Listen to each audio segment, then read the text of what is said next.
자, 이제 주목해 주세요. 오늘 이제 두 번째 시간이죠. 저희 훈련부 코치님이신 김민상, 김용민, 민민 생일에서 저희도 이제 민상 코치님 부르니까 김민상. 민상이라고. 네, 간단히 소개를 해드리자면 저희 이제 그 회장님께서 처음에 훈련부 코치님 이제 임명하실 때 제일 윗줄에 김용민 적으실 정도로 가장 총애하시는 분이세요. 이제 코치의 눈과 코치의 그 머리를 가지신 그런 저희 그냥 훈련부의 브레인인데요. 그래서 특별히 이제 꿀팁이죠. 실전에 이제 활용할 수 있는 뉴트리션에 대해서 오늘 강의해 주셨습니다. 귀한 시간 내주신 우리 민상 코치님께 환영의 박수.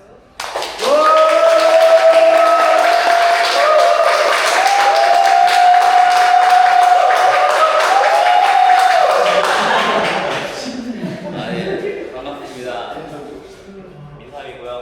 일단 제가 오늘 할 내용은 뉴트리션의 섭취와 이해로 되어 있는데 정확하게는 이제 제가 하고자 하는 말은 이게 왜 필요한지에 대해서 알아야 되고 이제 천인삼종을 하는 데 있어서 먹는 게 어떤 그 중요한 역할을 하는가에 대해서 설명을 하고자 하는데요. 중요한 건 이제 앞서 말하기 전에 개인화가 돼야 된다는 것을 명시해 두고서는 이제 설명을 하려고 하거든요.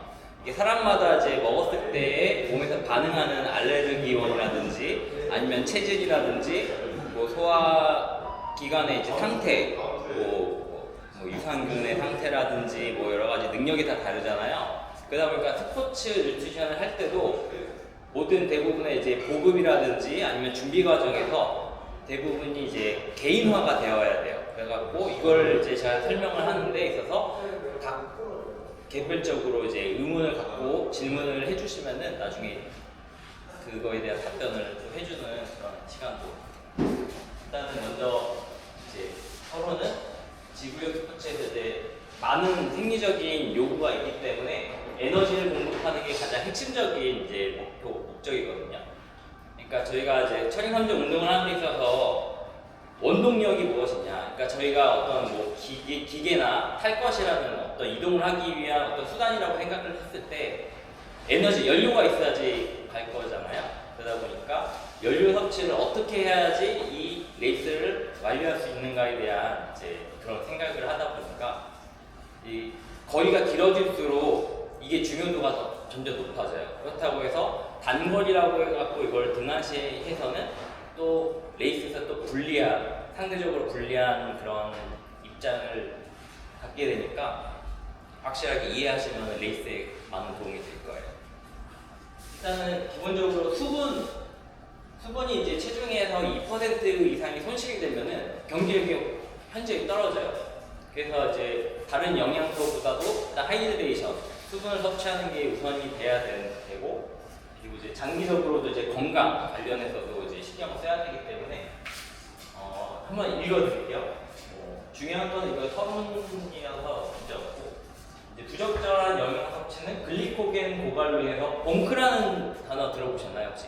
네. 봉크. 고갈 상태가 됐을 때 몸이 뭔가 이제 벽에 가로막혀서 나아가기 힘들거나 어떤 행위를 하기 힘든 현상이 있어요. 혹시 느껴보신 분? 봉크가 왔다 해가지고 고갈감을 느껴보신 분 없나요?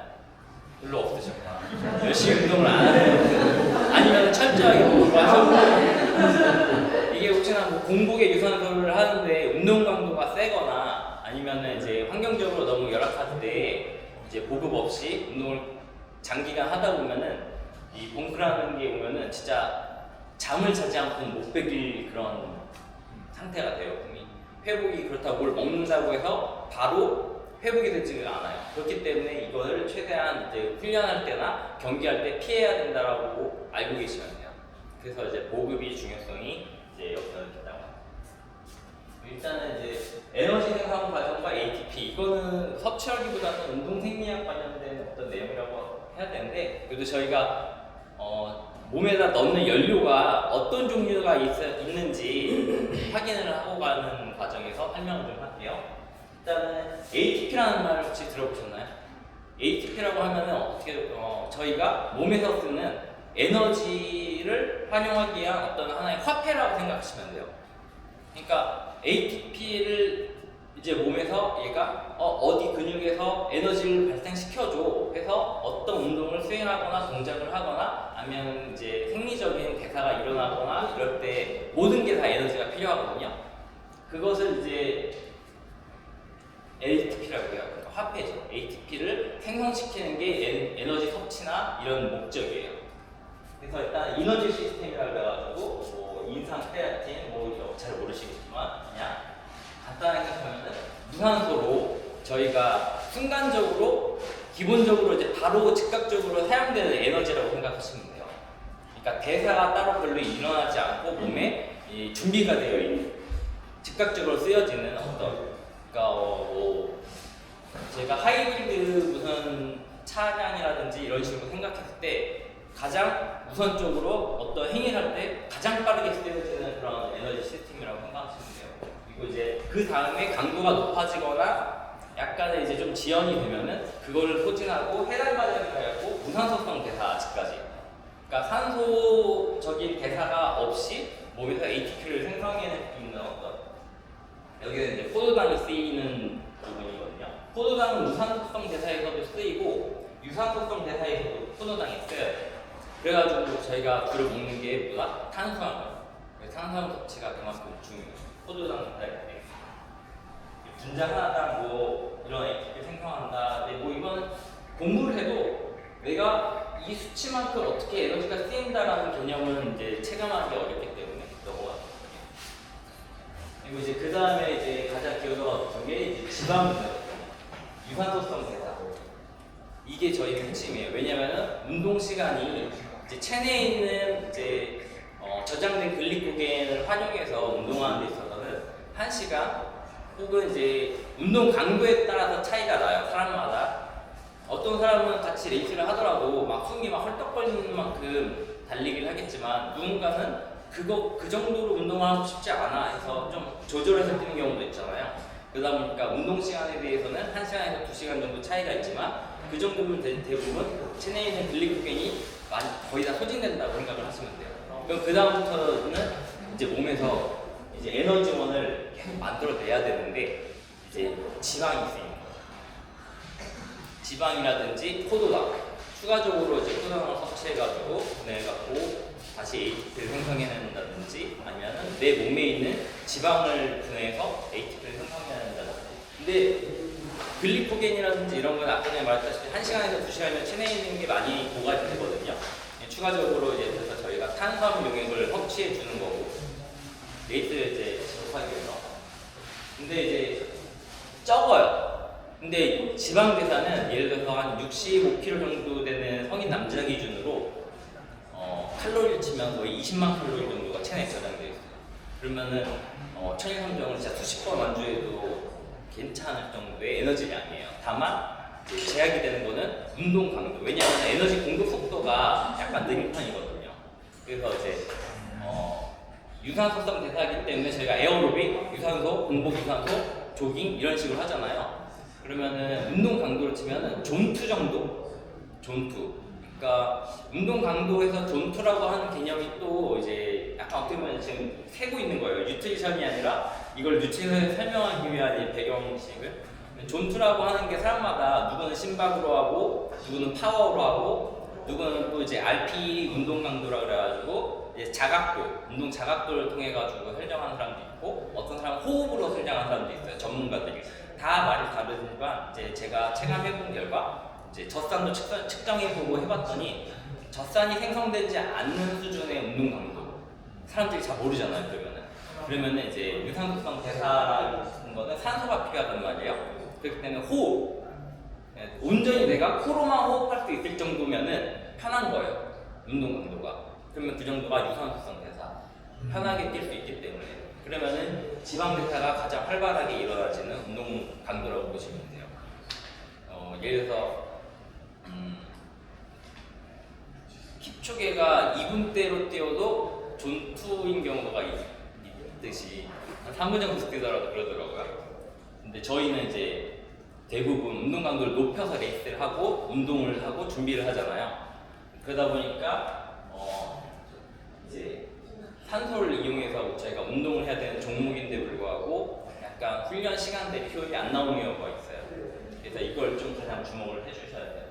그리고 이제 지방은 최대한 활용해야 되고, 근데 그럼 지방이 이렇게 많은데 뭐하러 그럼 이걸 섭취하냐 이런 의문이 들 수 있는데, 그거는 저희가 레이스 할 때 거리에 따라서 그리고 각자의 목표에 따라서 운동을 세게 하는 경우가 있잖아요.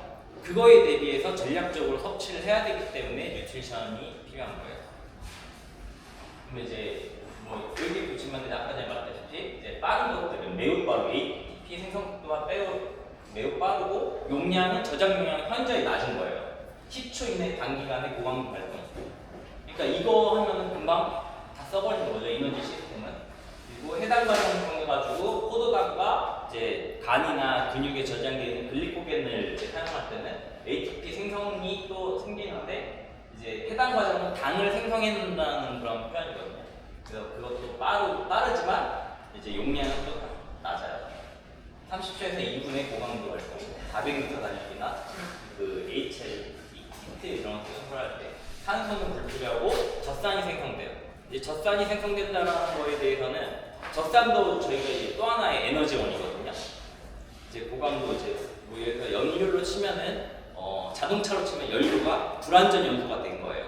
그래서 이제 찌꺼기 이런 게 남는데 그걸 또 저희가 재연소해가지고 에너지로 활용을 할 수 있는 거, 딱 그 정도 개념으로 생각을 하시면 돼요.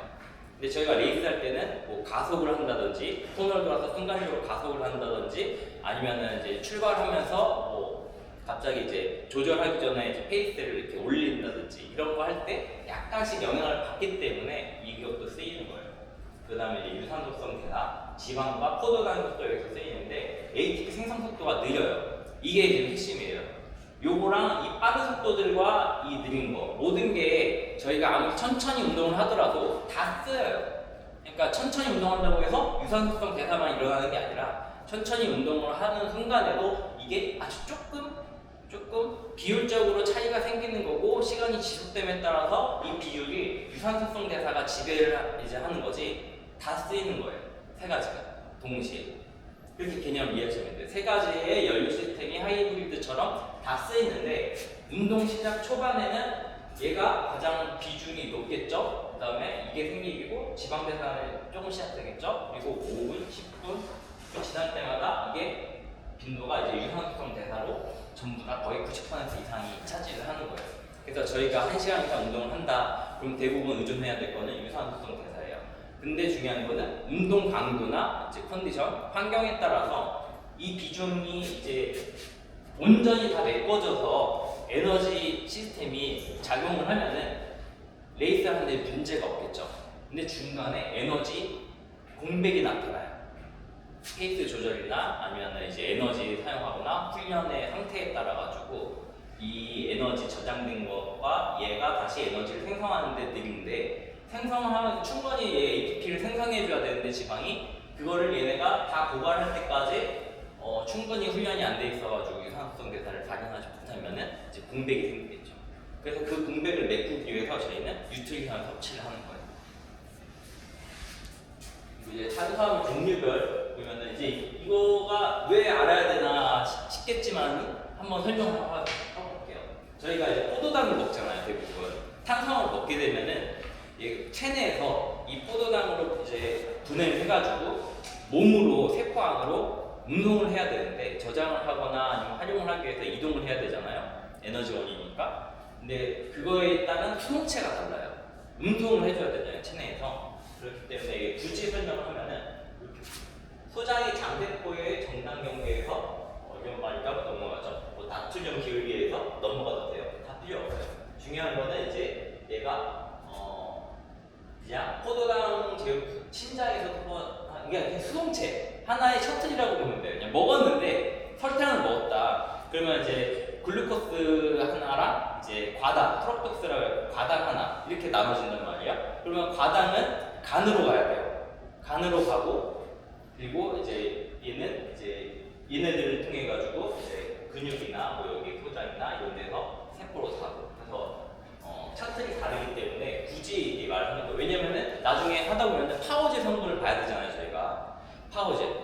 탄수화물 용액을 먹는데 뭔지 모르고 그냥 대부분 먹는단 말이에요. 칼로리가 몇이고 아니면 하나 먹었을 때 뭐가 좋은 게 들어갔대, 그냥 이 정도 수준이지 이 성분에 대한 원료에 대한 생각을 안 한단 말이에요. 근데 중요한 건 원료에 따라서 저희가 단거리에 쓸 연료인지 장거리에 쓸 연료인지 구분해서 써야 돼요.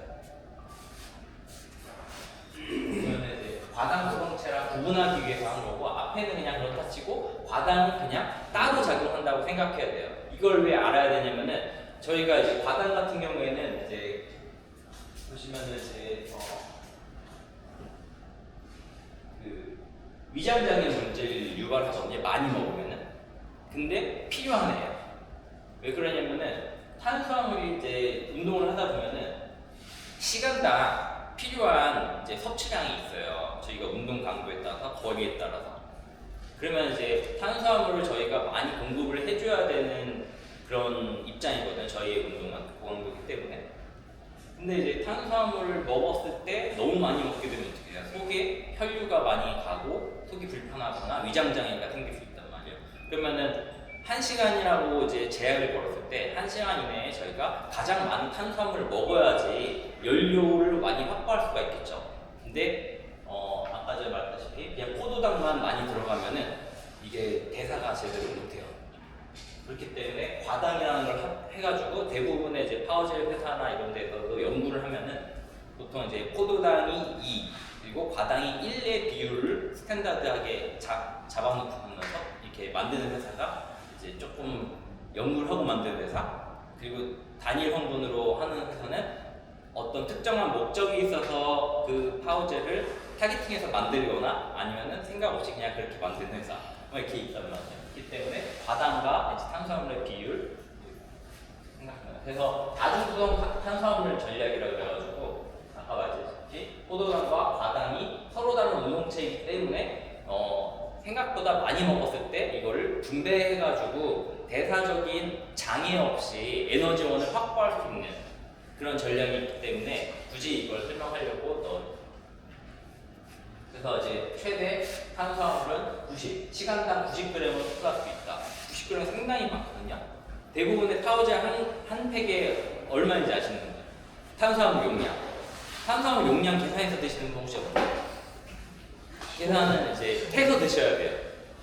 시간당 내가 탄수화물을 몇 그램 먹을 것인지 생각을 하고선 드시면은 굉장히 유리해지실 거예요. 저는 몰라가지고 남들 먹으니까 막 때려놓고 그랬는데 한 3개 먹으면은 윽 하면서 이제 파워젤 한 수가 거의 제대로 나오고 막 토하고 그랬었거든요. 몇 년을 그랬는데 왜 그럴까 공부하다 보니까 이런 걸 알게 됐거든요. 그래서 이제 본인이 이제 운동을 하면서 테스트를 또 해봐야 돼요. 파워젤 내가 먹었을 때 뭐 몇 개까지 시간당 몇 개까지 소화가 되는지. 중요한 거는 이제 한 팩에 평균적으로 회사마다 다르지만 25g 정도 돼요. 탄수화물 함량이. 그러면은 시간당 탄수화물 내가 이제 뭐 거의 운동을 거의 이제 하이 퀄리티로 퍼포먼스를 올렸다. 충분히 해가지고 기록을 엄청나게 잘 내고 있다. 그러면 거의 시간당 90g 정도를 대사를 시킬 수 있는 훈련까지 된 거거든요. 그러면은 거의 뭐 3개 넘게 먹을 수 있는 거겠죠, 시간당. 그리고 이제 흔히 발생하는 것 중에서 이제 위장 문제. 달리가다 혹시 옆구리 아프신 분 있으신가요? 옆구리. 뛰거나 자전거 탈 때 옆구리가 너무 아파가지고 막 못 뛰겠어. 이런 거 있으신 분? 이게 없으신 분은 진짜 훈련이 잘 됐거나 아니면 운동 부족인 경우가 많고 아니면은 이제 식습관 때문에 안 좋을 수도 있어요. 제가 굉장히 이걸 사이드 스티치라 그러거든요. 옆에를 꿰매는 통증이라 그래가지고 사이드 스티치라는 말을 써요. 근데 이거에 대한 그 문제가 다양하게 있고 뚜렷하게 이거다라고 연구 결과가 나온 건 없어요. 근데 의심하는 것들이 있고 제가 이제 제 몸으로 테스트해본 결과 다양한 여러 가지 이유가 있어요. 근데 오늘은 뉴트리션이니까 먹어서 생기는 사이드 스티치에 대해서 이제 설명드릴게요. 흔히 발생하고 뭐 프로 선수들도 이게 와요 보면은. 그러니까 운동을 못해서 내가 온다 이게 아니라 어떤 문제가 생긴 거예요. 이거는 이제 보통 장에서 완전히 소화되거나 흡수되지 않는 짧은 탄수화물 고름이다. 그러니까 식품을 보다 보면은 뭐 난소화성, 뭐 식이섬유, 난소화성 무슨 어떤 탄수화물 막 이런 것들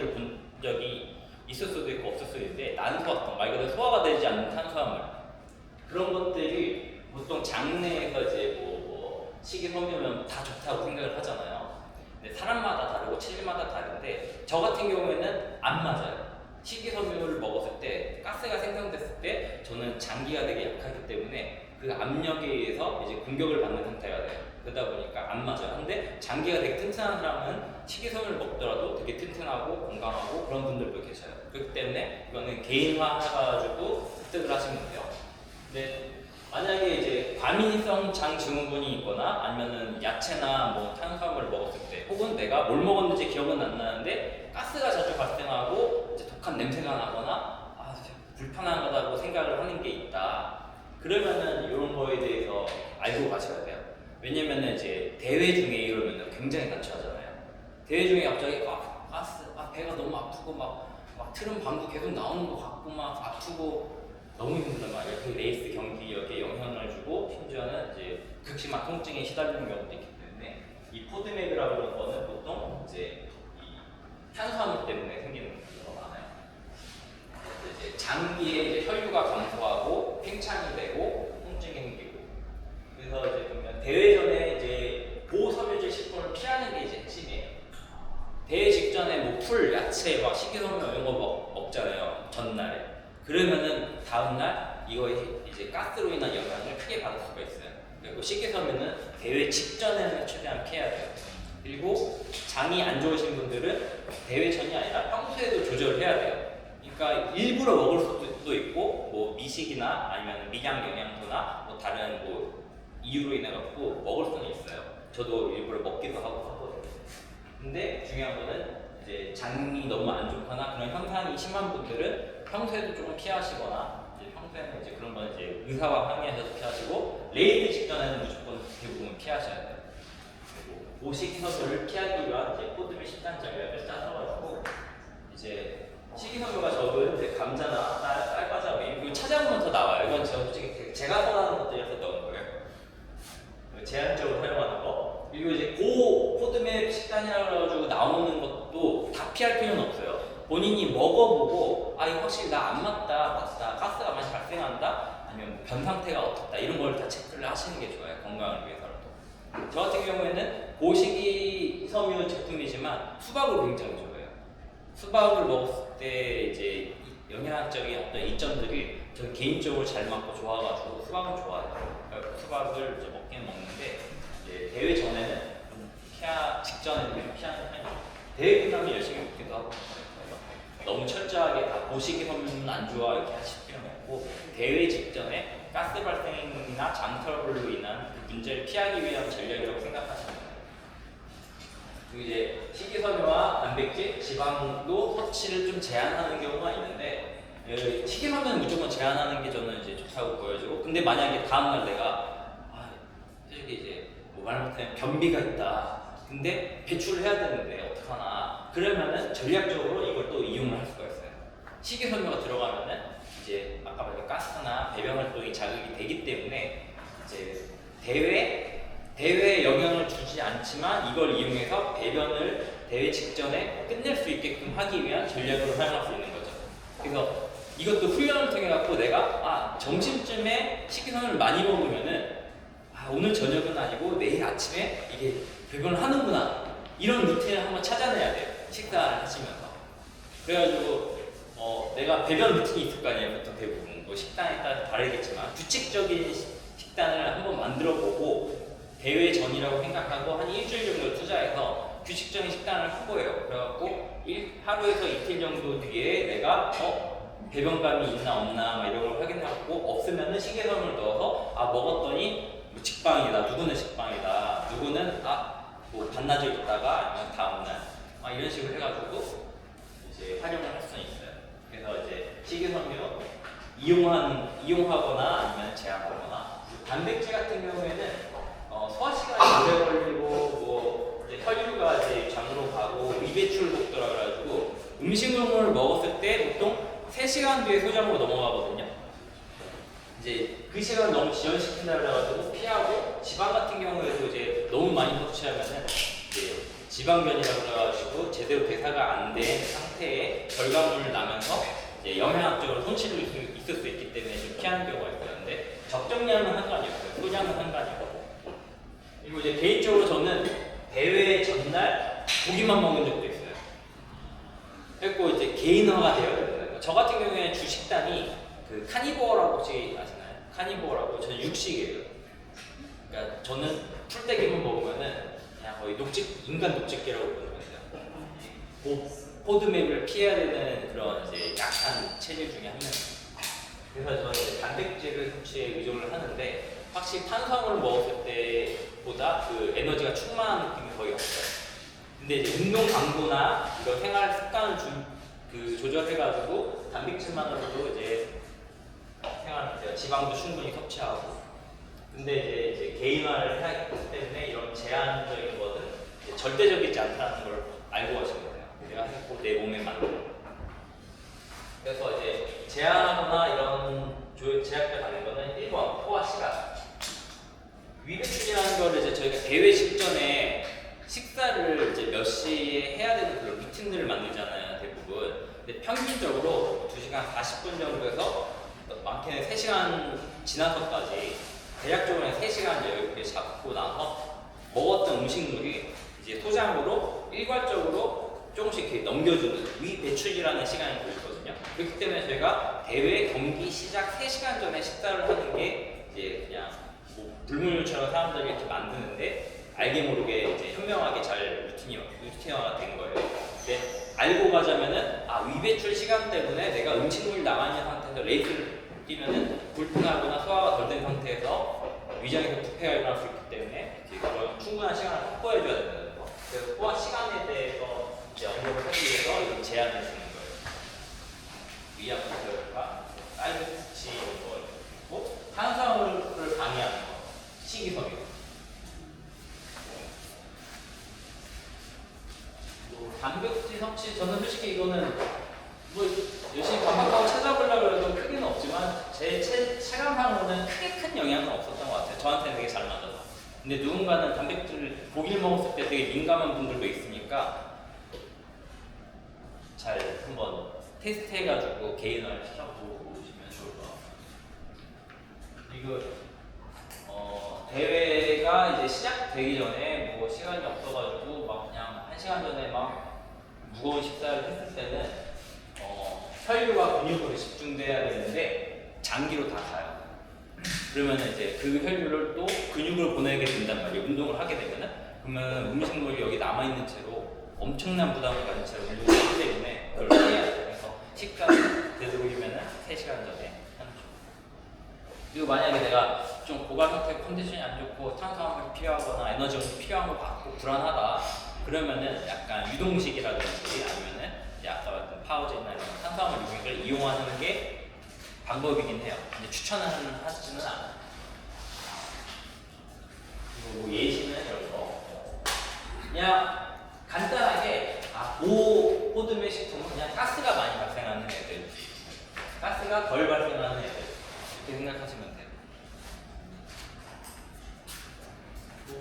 대회전, 훈련 및 카보로딩 전략. 카보로딩이라고는 혹시 들어보셨나요?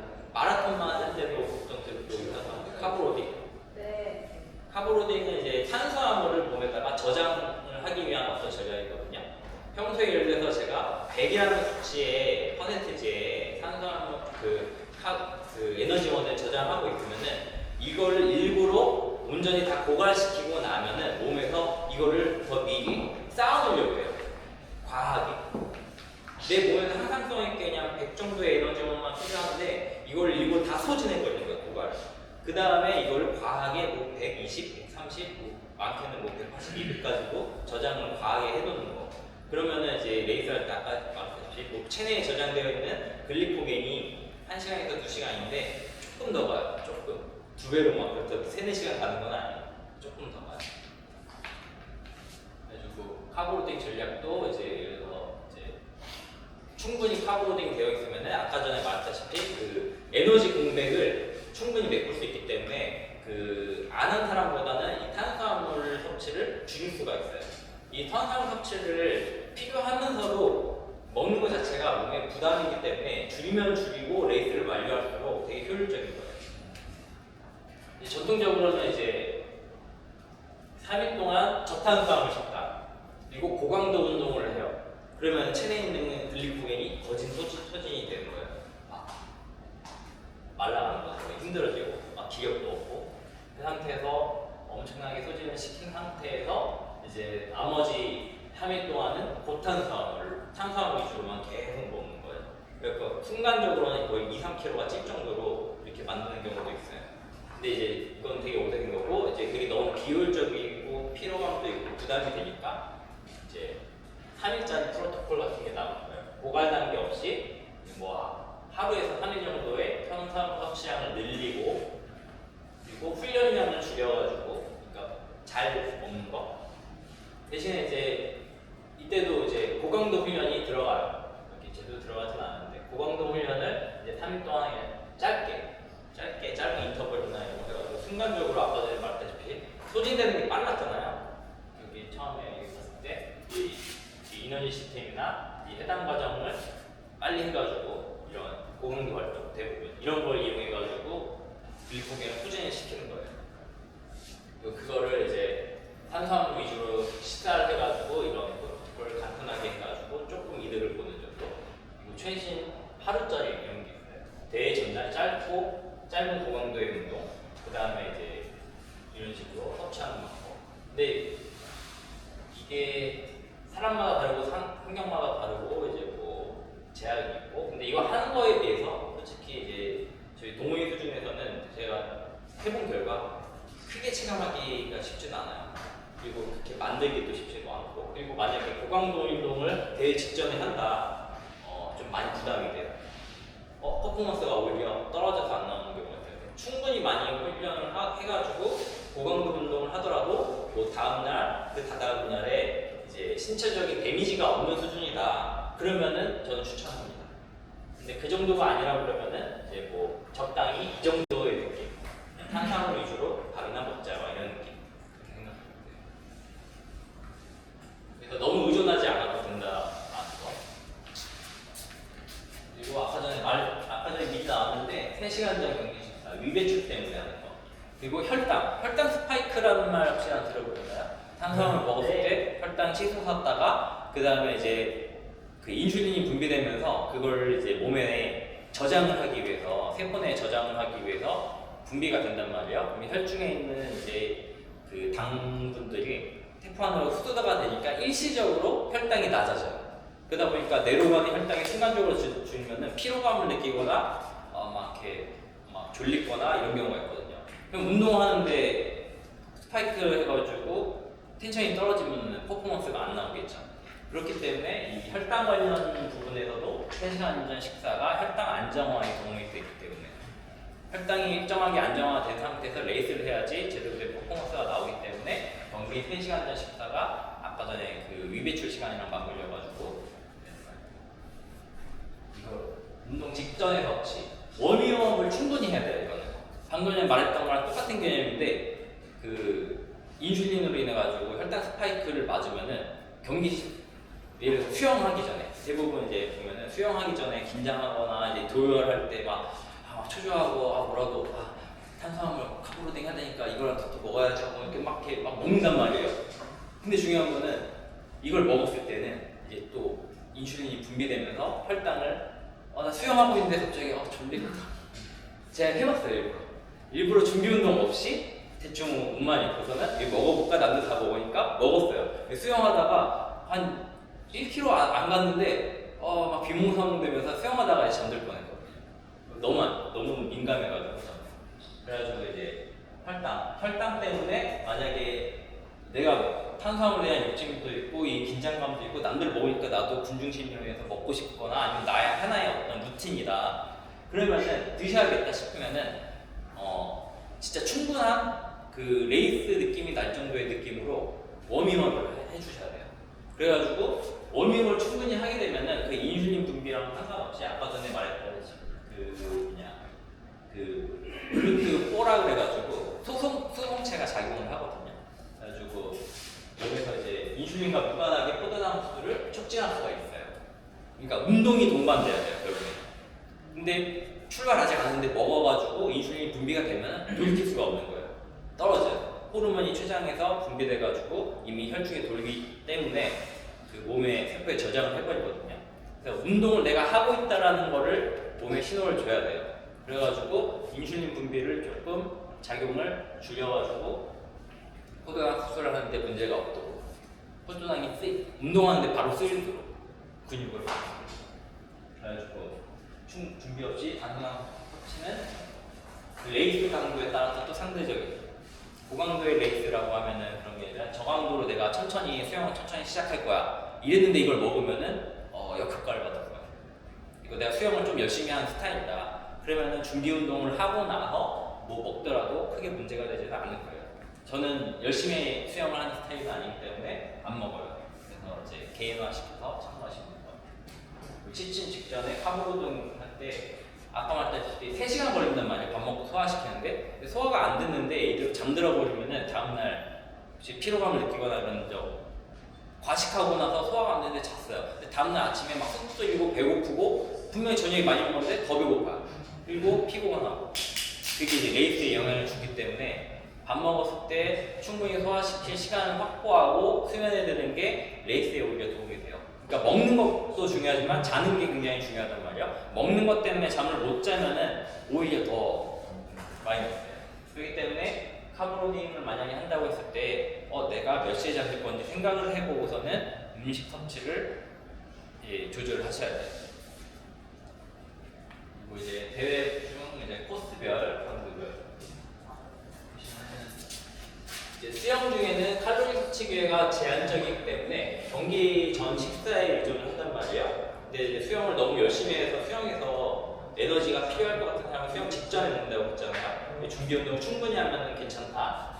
그리고 이제 가끔 가다가 트랩인 경우 혹은 거리가 길고 무조건 트랩인 경우 아니면은 수영하다가 드시는 분 가끔 있어요. 모자에 꺼내더라고요. 모자에서 이렇게 꺼내요. 근데 이제 제가 볼 때는 낭비 같긴 한데 잘하는 분이고 필요하면 그렇게라도 해야죠. 그리고 만약에 전략이 보면은 수영 모자에다 꽂아놓고 드시는 분은 맞다. 혹은 그 수위가 낮으면은 일어서서 드시는 분도 맞다. 그래서 뭐 참고하시면 돼요. 저는 해본 적은 없는데 필요하시면은. 사이트 같은 경우에는 실질적인 칼로리 섭취의 황금기예요. 그러니까 개인적으로 하는 게 아니라 공식적으로 이제 다른 자료들에서 보면은 이제 안정적이잖아요. 상체가 흔들림도 없고 충격이 없단 말이에요. 그렇기 때문에 달리기를 하기 위해서 사이클 탈 때 음식물을 많이 섭취한다고 생각을 하시면 돼요. 영양소를 확보한다고. 또 대부분 뭐 많게는 뭐 시간당 90g 정도의 탄수화물을 먹을 때의 그게 부담이 달리기에서 할 수는 없어요.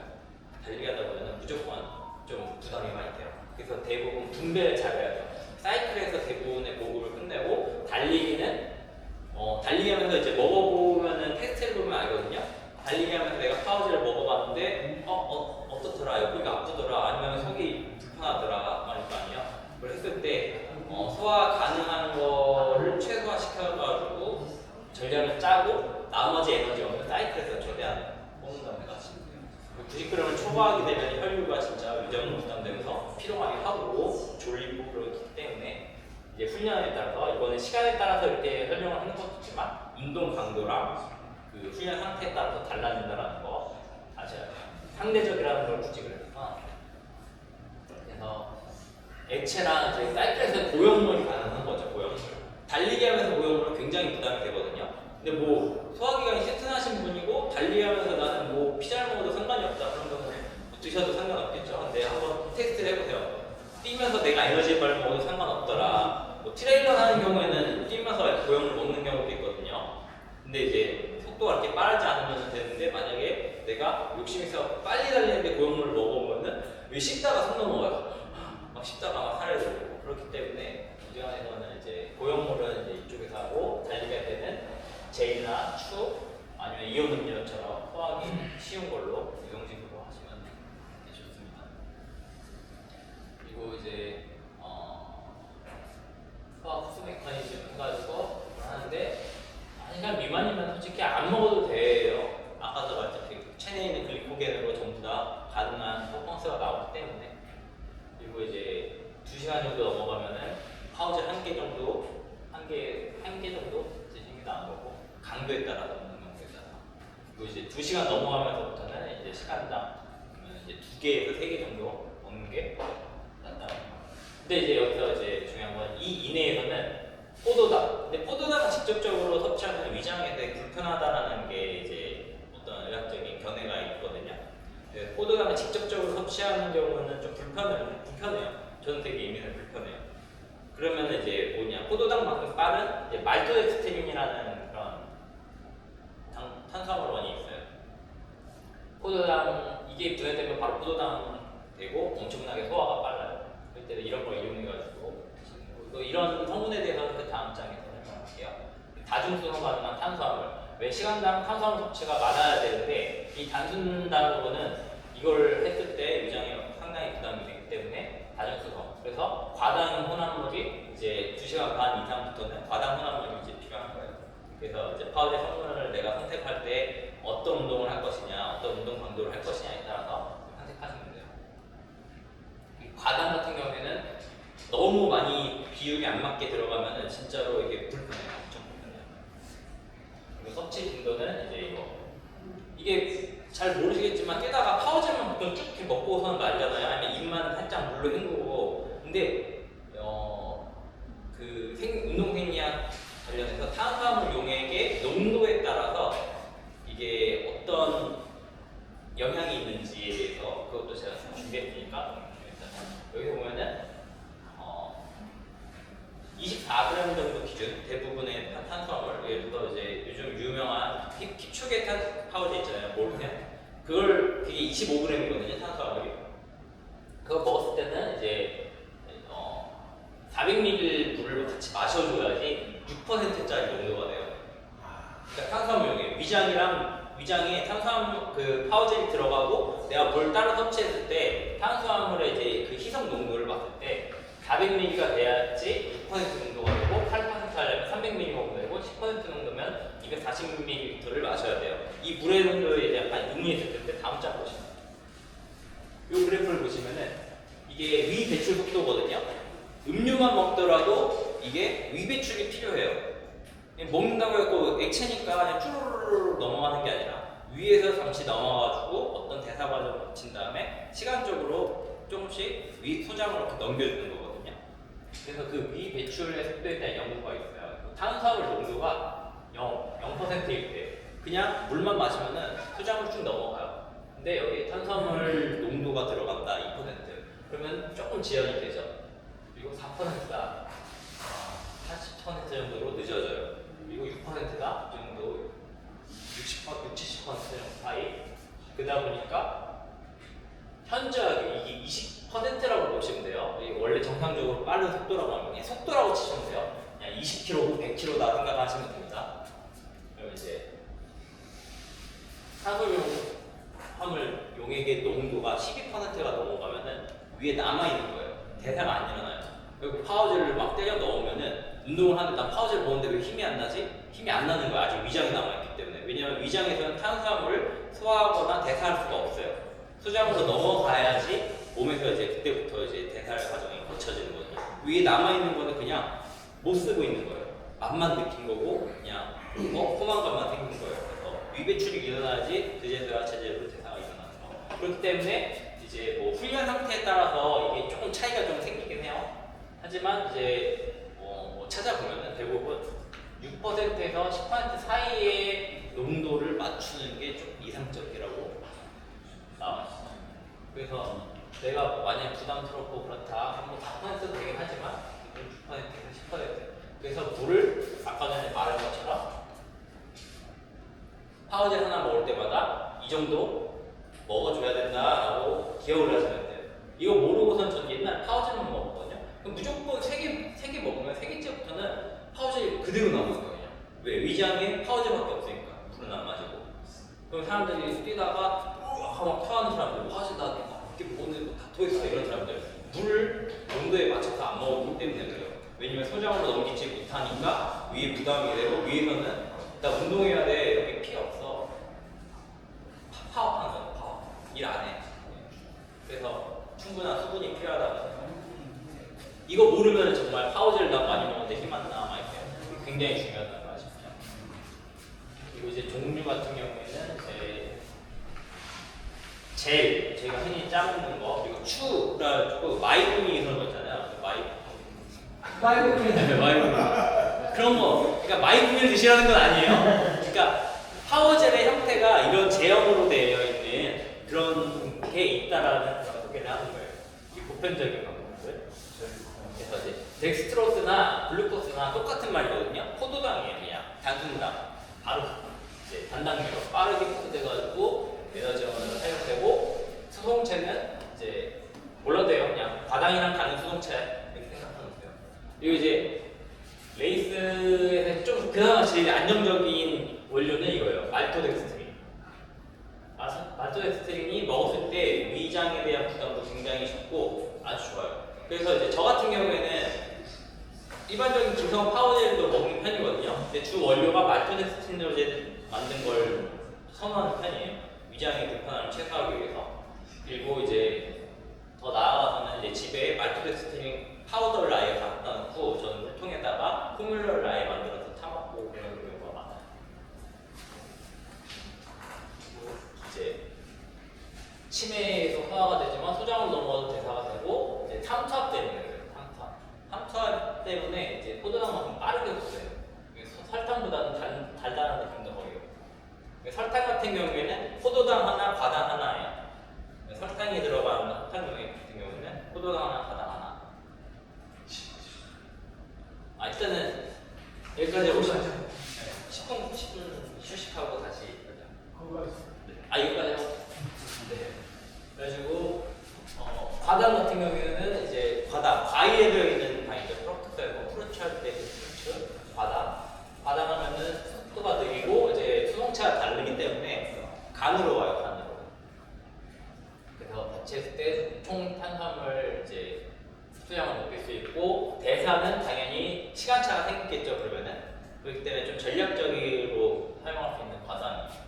팔라티누스는 혹시 들어보셨는지 모르겠지만 팔라티누스는 대부분 제품명에 보면은 팔라티누스 함유 뭐 이런 게 있어요. 근데 이거는 어떤 영양소의 이름이 아니라 독일에 있는 브랜드가 만든 어떤 제품의 이름이에요. 그러니까 어떤 다당류죠. 말토덱스트린보다 이제 다른 어떤 다당류의 브랜드명이에요. 그리고 이게 원래 이소말레이트 저도 모르겠지만 어쨌든 이게 원래 명칭이고 영양소, 이걸 팔라티너스라는 되게 유명해가지고, 이거는 이제 혈당 지수가 낮아요. 먹었을 때 순간적으로 빠르지 않아요. 그럼 느린 탄수화물이겠죠. 느린 탄수화물이면은 이제 먹었을 때 위장에서 이제 소장 초반에서 대사가 전부 다 일어나 버리면은 아까 전에 말했던 그 혈당 스파이크가 대회 중에도 올 수가 있단 말이에요. 운동 중인데도 불구하고 탄수화물을 너무 많이 먹으면.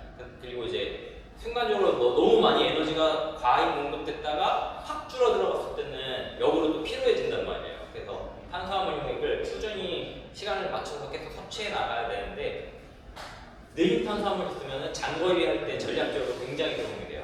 얘는 예를 들어서 덱스트로스가 소장의 초입에서부터 대사가 빠르게 일어나가지고 포도당만큼 속도가 빠른 연료다, 즉각적인 연료라고 생각하면은 시간차를 두고서는 과당이 그 다음 두 번째 연료로 쓰이기 때문에 어느 정도 시간이 더 확보가 되잖아요. 에너지를 공급을 해주는데, 연료를 분사를 해주는데, 근데 팔라티누스는 또 소장의 말단 부분에서 대사가 마무리가 되기 때문에 거의 이제 지속적인 에너지에 보급이 되죠.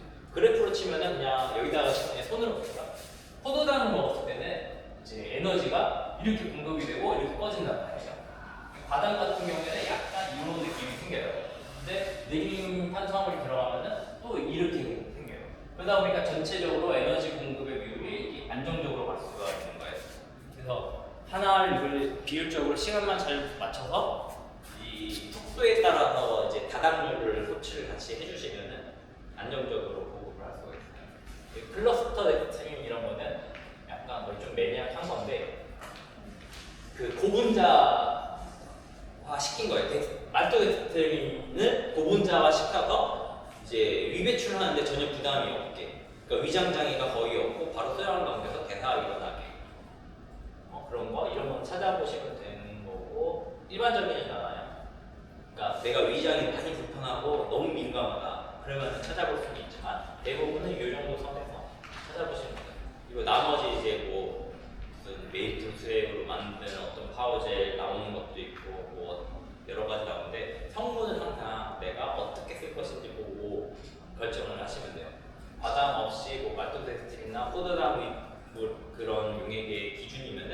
빠른 레이스에서 짧은 레이스에서 쓰시면 좋고, 그리고 만약에 내가 장거리 레이스, 대부분 다 장거리니까 그러면 바닥 무조건 들어간 거, 그럼 비교를 어떻게 맞춰서 먹을 것인지 한번 생각을 해보시고, 그렇게 해가지고 한번 이제 제품을 선정을 한번 잘 해보시고, 이제 위배출 속도나 혈당 반응, 생리학적인 걸 고려해가지고 섭취 훈련이 필요해요. 섭취를 해가지고 시간당 대사를 할 수 있는 탄수화물의 이 양을 늘릴 수가 있거든요. 처음에 이제 거부감이 오거나 기운이 안 맞을 수도 있으니까 섭취 훈련을 한다라는 거는 내가 먹으면은 트레이닝이 된다 이런 개념이 아니라 먹어가지고 나한테 이렇게 작용한다는 걸 데이터에 갖고 알고 그걸 조절을 하는 거. 그러면서 효율적인 섭취를 할 수 있는 거. 그게 좀 섭취입니다. 일단 탄수화물까지만 하고서 잠깐 쉴게요. 일단 설명을 먼저 일단 탄수화물에 대해서 이제 그렇게 얘기했고, 이제 아미노산이라든지 이제 기타 성분 제품에 대해서는 이제 비중이 좀 낮아요. 왜냐면은 어떻게 보면 이제 주 원료는 우리는 에너지원으로 해서 탄수화물이고, 나머지 제품은 뭐냐면은 이제 첨가물 같은 그런 거죠. 그래서 이제 아미노산 및 지구력에서 다양한 측면에서 에너지 대사나 피로 지연, 근육 회복, 면역 기능 이런 미세 조정하는 데 이제 필요한 첨가물이라고 생각을 하시면 돼요. 없으면 문제가 되지만 필수적으로 과학이 필요하거나 의존할 필요는 없다라고 생각을 하시면 돼요. 그래서 이제 여기서 BCAA 가장 많이 드시는 거겠죠. 뭐 아미노바이탈이라는 제품이라든지 이런 걸 활용해가지고, 그래서 이제 필수적인 거고, 다 대부분 이건 마케팅 통해서 다 알고 계시는 사실이고요. 피로를 지연시키고 있다 이 정도. 근데 제가 느꼈을 때는 저는 이제 약간 체감이 되는 정도. 근데 많이 먹는다 그래가지고 그게 의존적으로 될 정도는 아니더라고요. 그래서 그런 거는 이제 섭취하면서 이제 루틴화 시켜서 생각하시면 되고, 이제 제가 이제 내용이 너무 많아가지고 삭제를 했는데 이제 mTOR라든지 AMPK 막 이런 게 나와요. 개인적으로 이제 그건 궁금하니까 나중에 따로 설명해 드릴게요. 뭐 단백질 합성을 촉진하거나 이런 건데, 아무래도 이제 글리코겐을 절약하고 중추성 폐로를 완화할 수 있다. 이게 핵심적인 거겠죠. 글리코겐을 절약하고 중추 폐로를 완화하는데 쓰이기 때문에 섭취하는 도움이 됩니다. 대부분의 제품에, 기성 제품에 대부분 들어가 있는 경우가 많고, 뭐 쉽게 접할 수 있잖아요. 이제 단백질 음료에도 있고, 이제 글루타민, 비필수적인 거고, 이제 면역 체계 지원하고 장 건강 유지. 장 내에 이제 점막이 있잖아요. 장이 그냥 이런 피부처럼 있는 게 아니라 촉촉하게 어떤 끈적한 점막 같은 게 되어 있는데, 글루타민을 섭취하게 되면 그게 좀 많이 보강되고 수분을 저장하는 역할을 해요.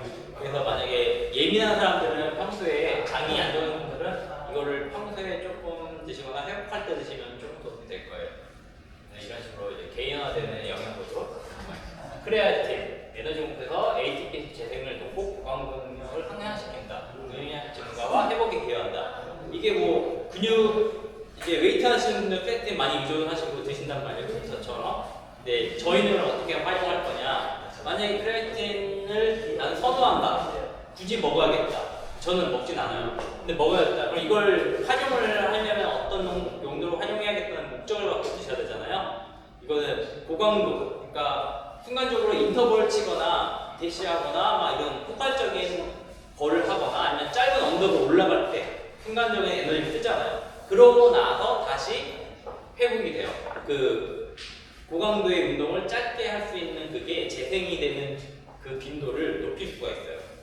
그러니까 크레아틴이 충분히 이제 로딩이 되어 있는 분들 같은 경우에는 짧은 인터벌 같은 걸 쳤을 때 그 다음에 짧은 또 인터벌을 할 때 회복이 조금 유의미하게 생겨나요. 뭐 그래도 초단이긴 하겠지만 그래도 이제 뭐 몇 초 느리게 올라가는 거랑 그거조차도 나는 소중하다. 그래서 이제 보충제 잘 챙겨 드시는 분들은 뭐 드셔도 도움이 되기는 된다.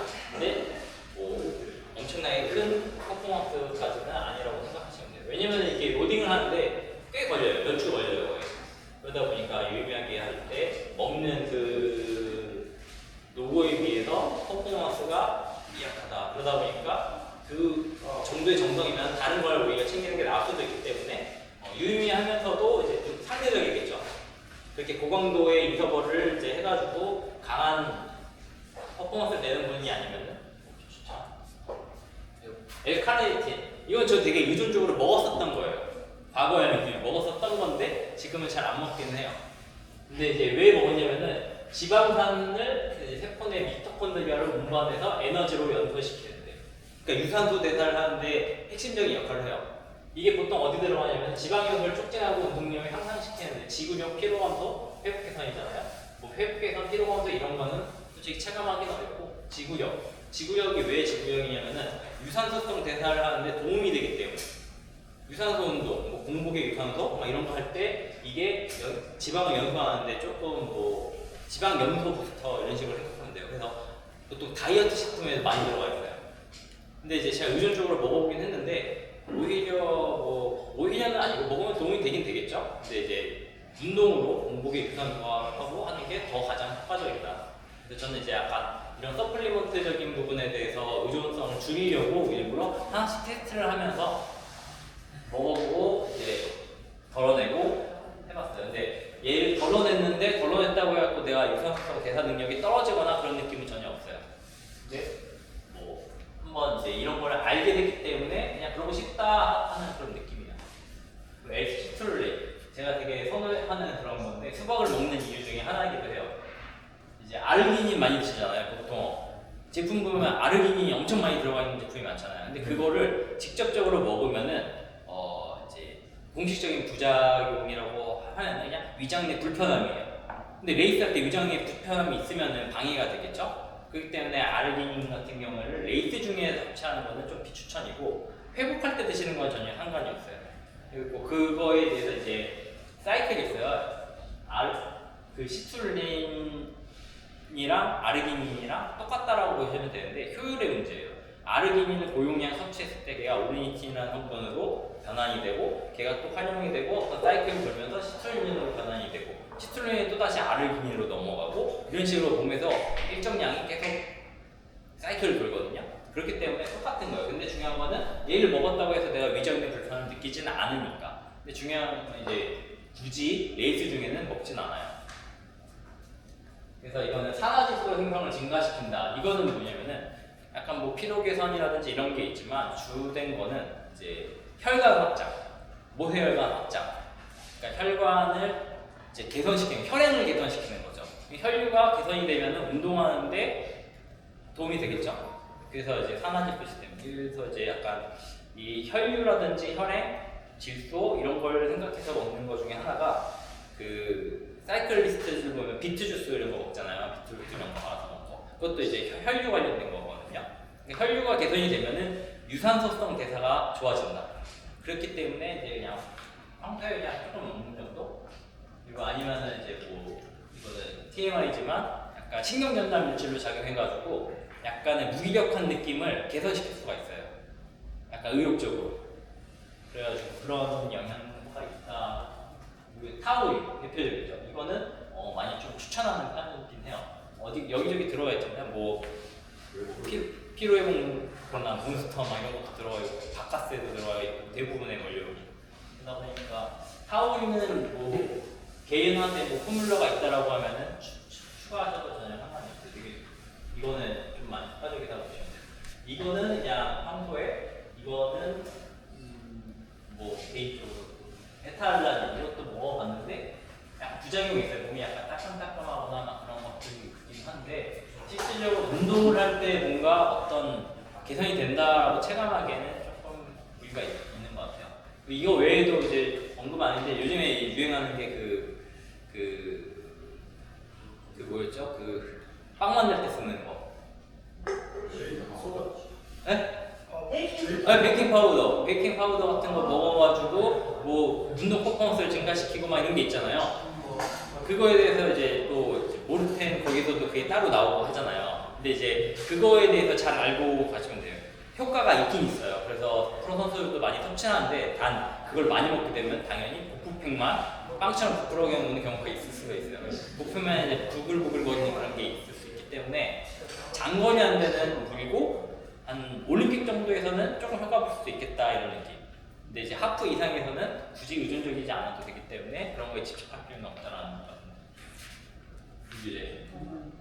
대체할 만한 그런 것도 있어요. 이제 언급을 다 못했는데 이거 다 똑같은 거고 젤 다 그냥 이거는 좀 방금 전에 언급했던 걸 다 표로 만들었던 거고요.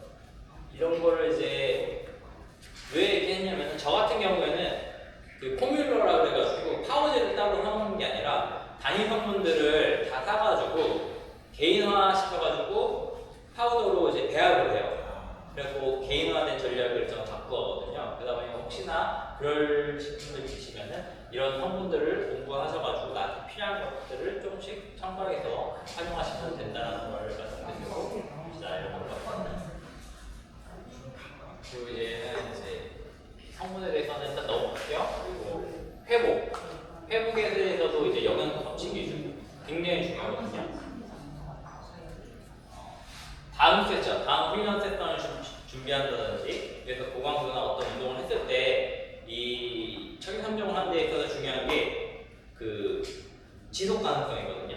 훈련을 계속 지속적으로 할 수 있느냐 없느냐 그거를 막는 거가 어떻게 보면 어떤 문제, 뭐 부상이라든지 아니면 어떤 여러 가지 생리적인 문제가 생겼을 때는 지속적이지가 않잖아요. 그리고 몸이 운동을 했는데 회복이 안 되면 그 다음 훈련을 소화할 수가 없잖아요.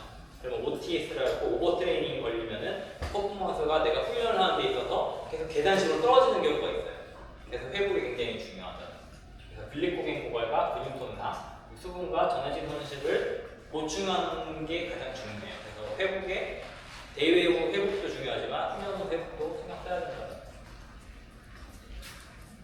그리고 2시간에서 3시간 정도 몸이 이제 즉각적인 영양 섭취가 필요하다라는 그런 어떤 고갈감을 나타내는데 근육을 이제 분해하는 경우가 이때 생긴단 말이에요. 그러니까 운동을 하면서 근육을 크게 분해한다, 근손실이 난다. 이거는 솔직히 염려할 사항은 아니에요. 왜냐면 지방이나 이제 지단백이나 여러 가지를 변환해가지고 그리고 BCAA나 이런 것처럼 글리코겐을 활용하기 있어서 조금씩 이제 몸에서 떼어다 쓰는 거고 그거는 즉각적으로 회복이 금방 되는 편이기 때문에 뭐 근손실 이런 거 크게 걱정 안 해요. 중요한 거는 그러고 나서 안 먹었을 때가 진짜로 손실이 발생을 하는 거예요. 운동하는 도중에 내가 근손실 난다, 유산소하면 안 된다 이런 거는 전혀 걱정 안 하셔도 돼요. 근데 운동을 하고 근육 손상이 일어났는데 내가 단백질 섭취를 안 한다. 그러면 이제 그때는 진짜 염려할 만한 그런 마이너스가 되는 거겠죠. 그래서 뭐 골든타임 이런 거 알고 당연히 운동 직후에 먹는 게 가장 좋고요. 그리고 이제 중요한 거는 여기서 글리코겐을 온전히 회복하는데 보면은 최소 3일에서 5일이 걸려요. 그 글리코겐 합성 효소가 몸에서 발생을 하거든요. 그러니까 몸에서 이제 운동 직후부터 글리코겐을 합성하라는 그런 효소가 신호가 계속 나온단 말이에요. 근데 이제 글리코겐을 이제 계속 그때 넣어줬을 때 충분히 글리코겐이 온전히 회복을 했다라고 느낄 만하려면은 5일이에요, 딱 5일. 그래프의 정점이 생리학적인 어떤 자료의 그래프의 정점이 5일이고 3일과 7일이 유사하게 돼요. 그러니까 5일 이후에는 다시 떨어지는 거죠. 그러니까 이걸 이용해갖고 우리가 카브로딩을 하는 거예요. 떨어졌다가 과하게 올라가는 거. 과하게 올렸던 게 5일. 그리고 다시 3일 수준으로 떨어지는 거. 그러니까 못해도 3일을 쉬어줘야 되는 거죠. 과하게 하는 거 5일 명칭을 계산해가지고. 그래갖고 운동을 고강도로 하고 나서 하루 이틀 내에 또다시 고강도 세션이 있다. 그러면 그것을 피해야 된다는 거. 그게 뭐 이런 회복 관점에서 그리고 영양학적으로 아무리 충만하게 잘 먹더라도 그 정도 시간이 걸린다는 거 아시면 돼요. 그리고 섭취 비율이 중요하거든요. 저희가 운동하고서 단백질 음료 많이 먹잖아요. 단백질 음료 집착할 정도로 단백질 먹는단 말이에요. 운동하고 단백질 먹는데 중요한 거는 단백질을 세포 내로 끌어갈 애들을 안 먹어줘요. 왜냐면 요즘에 단백질 음료에 뭐가 써있냐면 제로가 써있어요. 저당 써있어요. 근데 당분이 없으면 인슐린 분비가 안 돼요.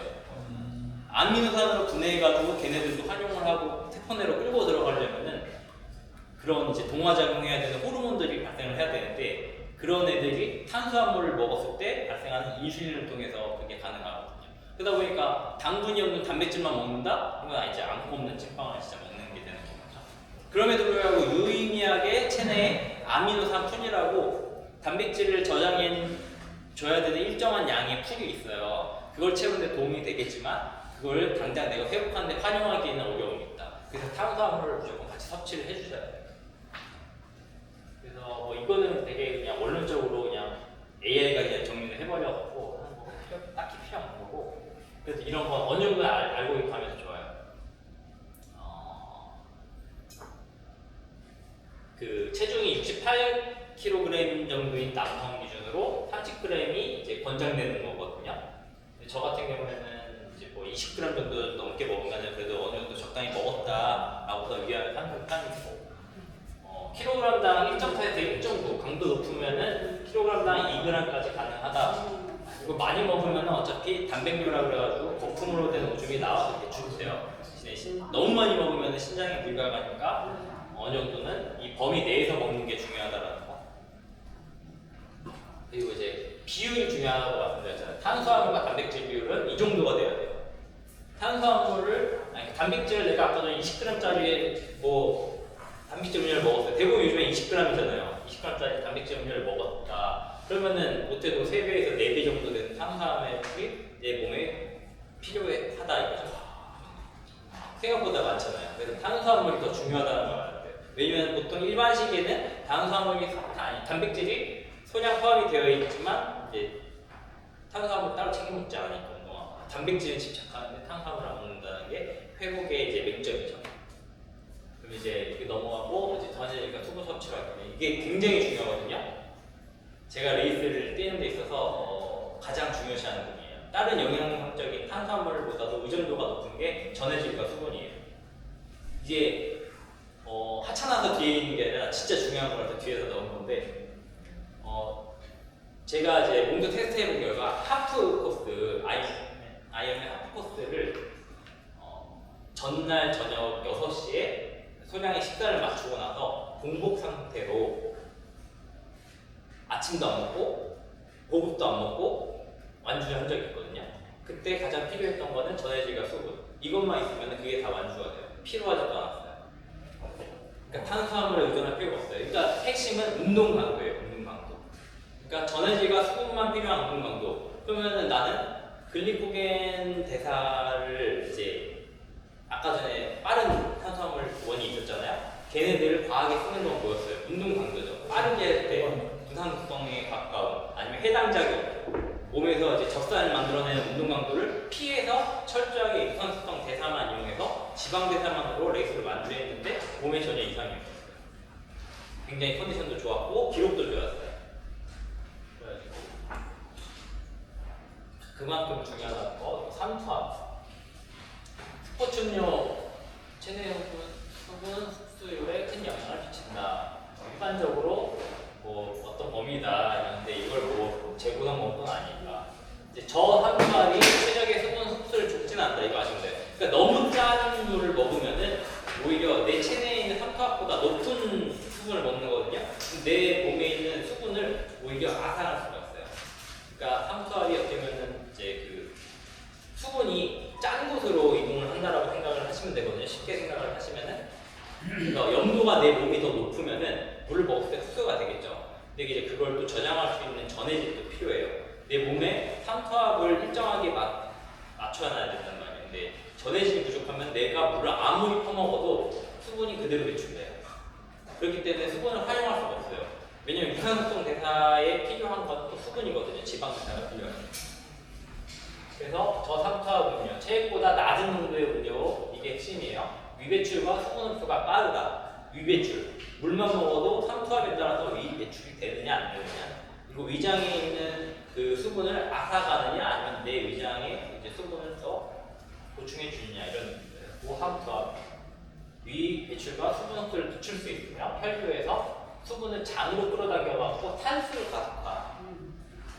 위장 불편감을 유발할 수 있다. 그래서 고삼투압 이런 거에 대해서 좀 고민을 많이 해봐야 돼요. 왜냐면 이게 생리학적으로 어떤 생각을 어떻게 하느냐에 따라서 순서가 바뀐 거 아닌가? 내용이 바뀐 거 아닌가? 이런 고민이 들어야 돼요. 그냥 아무 생각이 이렇다 라고 하기에는 이게 약간 어떻게 섭취를 해야지 그럼 고삼투압이고 저삼투압인가? 그럼 전해질을 먹었을 때 나는 고삼투압 상태인가 저삼투압 상태인가? 막 이런 고민이 들어가야 되거든요. 그러다 보니까 이제 전해질을 통해 갖고 내가 섭취를 하면서 그걸 좀 찾아가야 돼요. 열 생산을 증가시켜 체형을 높이고 땀 생성을 유도한다. 되게 쉬운 말 같지만 엄청나게 중요한 말이거든요. 잘 아셔야 돼요. 근육으로 재분배되면 신장으로 가는 혈류가 감소하고 호르몬 생성을 줄인다. 삼탑의 증가에 항수를 쉽다라고 제표를 들린다. 여기서 저희가 수분이 가장 많이 활용될 때 있어서 경쟁이 있어요. 근육과 피부가 경쟁을 해요. 그래서 레이스를 할 때 온도가 높잖아요. 그럼 땀을 배출을 해야 될 거 아니에요. 열을 식히기 위해서. 거기에 많은 수분과 이제 에너지가 쓰여요. 근육으로 가야 되는 수분과 에너지가 이제 피부로 간단 말이에요. 그러다 보니까 피부로 다 수분을 뺏겨버리고 전해질이 부족하고 그러면은 근육에서 활용할 수 있는 애들이 부족해요. 그럼 운동 능력이 진짜 현저하게 떨어져요. 그러면은 열사병의 원인이 되는 거예요. 그게 열사병이 되는 거예요. 그러니까 피부 온도로 모든 수분과 에너지나 이런 게 가가지고 근육이 제대로 활용할 수 없어갖고 탈수나 탈질 이런 게 생기면은 몸이 지치고 피로해지고 여러 가지 증상을 발휘해요. 그게 그렇기 때문에 이 삼수압과 그러니까 전해질과 수분 섭취가 엄청나게 중요하다. 각 역할과 권장 이걸 알아야겠죠? 왜냐면은 내가 보통 이제 뭐 요해미티 이런 거 들어보셨잖아요. 아니면 덱스트로 제로 칼로리 아니면 뭐 다양한 제품군이 있어요. 아니면 개별 성분으로 뭐 마그네슘, 뭐 소디움 챙겨 드시는 분들이 있을 수도 있지만 봤을 때 그게 어떤 역할을 하는지는 알고 드시는 게 좋다라는 거죠. 그래야지 제품을 고를 때도 도움이 되니까. 나트륨, 염화나트륨으로 보통 대부분 많이 취하고 있기 때문에 체내 수분 균형을 유지하는 데 가장 중요해요. 물을 끌어당기는 게 핵심적인 애라고 보면 돼요. 그러니까 나트륨을 먹는 거는 내가 나트륨을 필요해 먹어 끝이 아니라 나트륨을 왜 먹냐면은 수분을 내 세포에다 저장하기 위해서 나트륨이 있는 거예요. 그러니까 나트륨이 내 몸 안에 있어야지 수분을 먹었을 때 수분을 세포에다가 끌어당겨서 활용할 수가 있는 거예요. 그래서 가장 핵심적인 거 권장량 중요해요. 권장량 시간당 500ml 이상을 먹어야 돼요. 운동할 때 300에서 500ml라고 되어 있는데 이거 무조건 300에서 500ml 최소 300 적정한 500 정도가 들어가 있는 그 전해질을 내가 시간당 먹어야 된다라고 생각하고선 제품을 먹거나 이렇게 찾아내거나 아니면은 뭐 소금을 먹는다든지 여러 가지 그런 식으로 전략 핵심적이에요. 이거는 빠지면 안 돼요. 나트륨 무조건 필수죠. 그래서 솔트 있잖아요. 포도당, 뭐 염화나트륨 이런 거. 그런 제형을 먹더라도 나트륨이 필수예요. 두 번째는 이제 칼륨. 나트륨보다 덜 중요하지만 나트륨만큼 중요해요. 애매하죠? 왜냐면은 칼륨이 또 세포 안에 다 들어가 있어야지 나트륨을 세포 안으로 통과시켜줘요. 그러니까 문을 여는 열쇠인 거예요. 내 세포에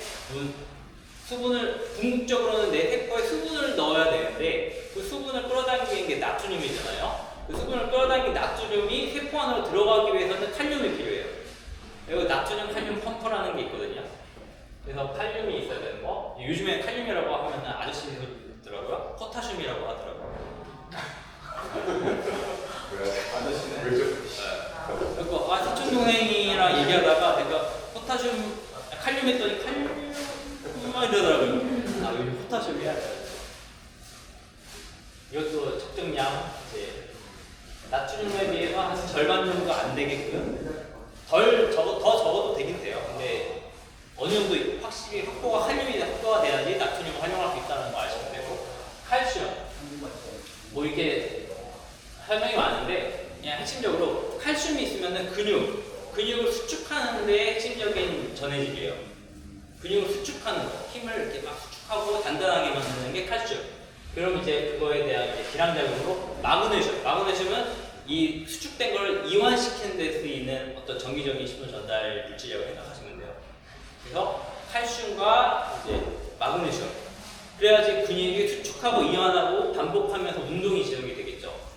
뭐 하나가 부족하면은 수축하면 어떻게 돼요? 경련이나 쥐가 올라오겠죠. 그러면은 상대적으로 칼슘이 무쇠하거나 마그네슘이 부족하거나 무쇠하면은 어차피 보완이 되고 상관이 없어요. 중요한 건 부족한 게 문제예요. 부족한 게. 칼슘이 부족하면은 힘이 안 나. 왜 힘이 안 들어가지? 달리는데 난 원래 더 세게 뛰어야 되는데 힘이 안 나. 칼슘이 부족한 경우가 있을 수 있어요.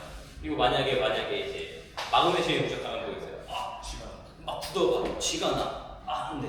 그러면 이제 그렇기 때문에 핵심적인 전해질들은 이런 것들입니다. 그래서 뭐 인산염 이런 건 당연히 아까 설명하다 말았는데 ATP가 뭐냐면은 아데노신 3인산이라는 그게 있어요. 그게 통화의 어떤 화폐인데 이게 ADP가 있고 ATP가 있거든요. 차이가 뭐냐면은 이 인이라는 이 P라는 요게 두 개 붙어 있으면은 DP예요. ADP. 근데 얘는 돌아다녀요. 그리고 ATP를 얻었을 때 ATP가 되는 거예요. 인을 하나 더 얻어서 3인산, 인이 3개짜리가 돼버리면은 이제 ATP가 갖고 실질적으로 이제 가치가 생기는 거예요. 그리고 여기서 인이 빠져나가면서 대량의 에너지를 발생시키면서 거의 7.3kcal를 발생시키면서 몸이 움직일 수 있는 여러 가지 생리학적인 어떤 에너지 대사가 일어나는 거거든요. 그래서 인산, 이것도 중요한 게 아닌데 굳이 신경 써서 먹을 필요까지는 없어요.